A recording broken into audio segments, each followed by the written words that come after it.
বৃষ্টি থামার শেষে সোনালি আলোয় ভেসে রাজার কুমারে এসে সোনার কাঠি ছোঁয়ালো।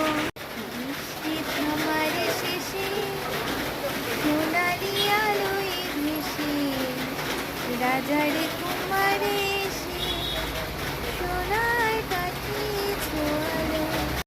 আর এইদিকে দেখো, এ হচ্ছে ফোন নিয়ে আমি ভিডিও করছি, ও একটা ফোন নিয়ে ভিডিও করার ট্রাই করছে।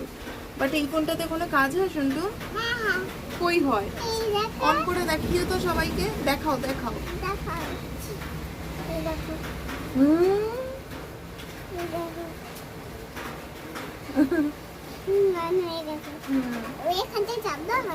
আচ্ছা ঠিক আছে, একটু হাম্পু দাও।